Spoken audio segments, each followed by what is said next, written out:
What happens when the city that never sleeps begins to dream a nightmare? Las Vegas, once hailed as the world's capital of entertainment, excess, and endless opportunity, now finds itself at the center of an unfolding crisis. The glittering strip, lined with towering casinos and neon lights, still shines as brightly as ever. But behind those lights, troubling truths are surfacing, truths that may define the future of this iconic city. In June 2025, Las Vegas Mayor Shelley Berkeley stood before cameras with an emotional plea that shocked many.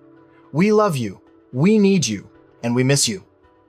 The words weren't part of a marketing campaign, they were a desperate call to bring international visitors back. For decades, Vegas thrived on global tourism. Today, however, the city is facing declining visitor numbers, falling hotel revenues, and even cyberattacks targeting its largest casinos. Las Vegas is no stranger to challenges. It has survived recessions, pandemics, and competition from other global gaming hubs. But this time, the storm is different. This time, the cracks are showing in both its economy and its reputation. And the world is watching to see if Las Vegas can survive its most dangerous gamble yet. The story of Las Vegas has always been told in numbers that dazzled investors, governments, and travelers alike. But the latest statistics paint a darker picture. In June 2025, the city welcomed 3.1 million visitors, down more than 11% year over year. For a place so dependent on tourism, that figure is devastating. Hotels, once boasting near constant occupancy, saw rates fall by 6.5 percentage points, while average daily room prices dropped almost 7%. More alarming still, revenue per available room, a key indicator of financial health, declined by nearly 14%. These aren't just abstract percentages, they translate directly into fewer jobs, fewer tips for service workers, and shrinking revenues for city budgets. Analysts estimate that the decline in Canadian tourism alone cost Las Vegas over $3.6 billion annually, along with more than 43,000 jobs. It's no wonder that Mayor Berkeley pleaded with Canadians in particular, urging them to return. The reasons for this decline are complex. Inflation and high travel costs have made trips to Las Vegas less appealing for middle-class families. The strong US dollar has priced out many international travelers. Meanwhile, competition from destinations like Macau, Singapore, and Dubai has grown fierce, luring high rollers and global tourists with fresh luxury experiences. But the challenge doesn't stop with external competition. Internally, Las Vegas has struggled with its own contradictions. Casinos are still making billions, but their success hides a fragile ecosystem. The Strip's economy remains overwhelmingly reliant on tourism, and when that lifeline falters, there is no fallback. For decades, leaders ignored warnings about diversifying the economy. Now, the consequences are unavoidable. The bright lights of the Strip still glow, but the math behind them tells a chilling story. Las Vegas is losing its most valuable resource: the steady stream of people who keep the city alive. Numbers alone would be troubling enough. But the deeper wound lies in something far more intangible: trust. In September 2025, one of Las Vegas's largest casino operators, Boyd Gaming, confirmed what many feared: hackers had penetrated its internal systems. Sensitive information about employees, and potentially customers, had been stolen. The breach sent shockwaves across the city. Boyd Gaming is not a fringe operator. It owns more than 24 properties nationwide, many in Las Vegas itself. If such a giant can fall prey to hackers, what does that say about the security of other operators? Lawsuits quickly followed. Former employees accused Boyd of failing to maintain adequate cybersecurity measures, while customers began to question whether their personal and financial information was safe. In a city built on the promise of escape, privacy, and luxury, such doubts are toxic. Las Vegas is supposed to be a place where people feel free to indulge, not where they worry about identity theft or data leaks. For decades, the brand of Las Vegas rested on trust, that your money, your experiences, and your memories were safe within its walls. Now, that illusion is cracking, and the problem goes beyond Boyd Gaming.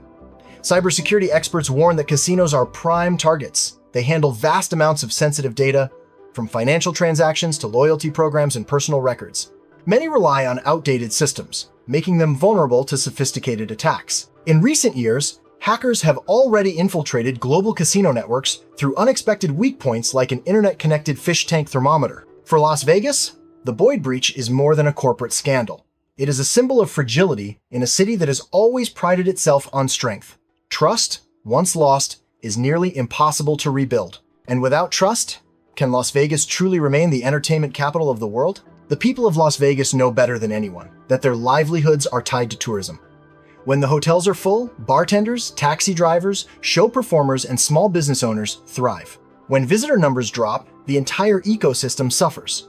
This time, the pain is widespread. Workers fear layoffs, unions brace for bargaining battles, and residents worry about the city's ability to sustain itself. For the average resident, the Boyd gaming breach was more than a headline. It was a personal reminder of vulnerability. Many employees had their social security numbers and private records exposed. Local lawsuits accused Boyd of gross negligence and failure to notify victims quickly. On social media, residents voiced frustration, saying, "If casinos can't protect their own workers, how can they protect tourists?" Tourists themselves are reconsidering. High rollers from Europe and Asia, once drawn to Las Vegas for its promise of security and discretion, are questioning whether their personal information is at risk. Even casual visitors now weigh whether the cost of a trip is worth the potential headache of compromised data. Internationally, Las Vegas's reputation is shifting. News outlets abroad highlight not only falling visitor numbers, but also security breaches and rising costs. Competing destinations seize the moment, marketing themselves as safer, fresher, and more trustworthy. Macau advertises its modern resorts, Dubai emphasizes its cutting-edge luxury, Singapore promotes its tightly regulated casinos. Economists echo the concerns. With tourism contributing more than 30% of Southern Nevada's GDP, they warn that any sustained loss of trust could spiral into long-term economic decline. It's not just about fewer tourists this month or next, it's about whether Las Vegas can hold on to its identity as the global capital of entertainment in an era where data and safety matter as much as bright lights and gambling wins. The crisis facing Las Vegas is not just temporary turbulence, it reveals a structural weakness that has been building for decades. The city has been a one-industry economy, with tourism, gaming, and hospitality forming the backbone of its identity and revenue. While that specialization created unparalleled growth, it also left the city vulnerable to sudden shocks. The pandemic should have been a warning. Travel restrictions and shutdowns crippled Las Vegas in 2020. Yet when recovery came, leaders doubled down on tourism once more, failing to diversify into industries like technology, logistics, or renewable energy. Now, as international visitors decline and cyber threats emerge, that lack of diversification has become glaring. Resorts have attempted to adapt. Caesars offered unprecedented deals, 2 nights plus $200 in food credit for just $300. Resorts World experimented with free parking and waived resort fees, though those perks quickly vanished. Such promotions may attract short-term attention, but they also highlight desperation. When an industry starts cutting into its core profit centers just to maintain occupancy, it signals more than generosity, it signals distress. Meanwhile, the costs of doing business are rising. Inflation has pushed up wages, utilities, and supply costs, squeezing margins. At the same time, competition from international hubs continues to grow. High rollers who once considered Vegas the only option now find comparable experiences abroad. For residents, the structural crisis means instability. Housing markets, already volatile, are sensitive to job losses in hospitality. Local governments, heavily reliant on gaming tax revenues, face budget pressures. Schools, infrastructure, and public services all depend on the strength of the Strip. When that falters, the entire city feels the strain. Las Vegas has always thrived on reinvention, from desert outpost to mob town, from mob town to mega resort hub. But reinvention now requires more than building bigger casinos or flashier shows. It requires rethinking the very foundations of the city's economy. Without that, the crisis of today may become the new normal of tomorrow. Las Vegas is more than just a city, it is a national symbol. For millions around the world, it represents the spirit of America. Freedom, entertainment, and ambition. When Las Vegas suffers, the impact ripples far beyond Nevada's borders. On an economic level, Las Vegas is a juggernaut.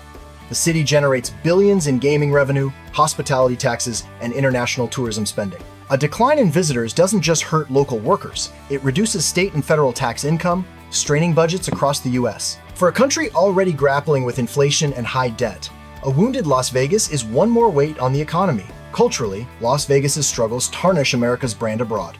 Global headlines about empty casinos, desperate discounts, or data breaches undermine the image of American stability and innovation. Rival destinations are quick to capitalize, branding themselves as the new Las Vegas of the East or the Middle East. For a nation that once exported cultural dominance through Las Vegas's neon glow, the symbolism of decline is stark. Security-wise, the Boyd gaming hack highlights a national vulnerability. If hackers can breach one of America's largest entertainment companies, what does that mean for airlines, banks, or government agencies? Las Vegas's troubles serve as a warning that America's digital infrastructure is under siege. Finally, politically, Las Vegas often serves as a bellwether. Its struggles with immigration policy, sanctuary debates, and economic diversification reflect broader national challenges. What happens in Las Vegas may not stay in Las Vegas, it becomes part of the American story. For the United States, the fate of Las Vegas is a question of identity. Can the nation protect its symbols of prosperity, or will the decline of its most iconic entertainment hub mark a turning point in America's global influence? The lights of Las Vegas still burn bright against the desert night, but their glow no longer hides the shadows. Declining tourism, economic vulnerability, and cyber insecurity have exposed the cracks beneath the glitter. Once hailed as invincible, the city that never sleeps now faces a reckoning. For locals, the crisis means uncertainty. For visitors, it raises doubts. For America, it signals a test of resilience in a rapidly changing world. Las Vegas has reinvented itself many times before, but reinvention now demands more than neon and spectacle. It requires trust, diversification, and vision. The nightmare is not yet irreversible. Deals and discounts still lure tourists, shows still dazzle, jackpots still ring. But unless deeper changes are made, the nightmare may become permanent. So the question remains, will Las Vegas rise from this crisis, or will it become the cautionary tale of a city that bet everything on luck and finally lost?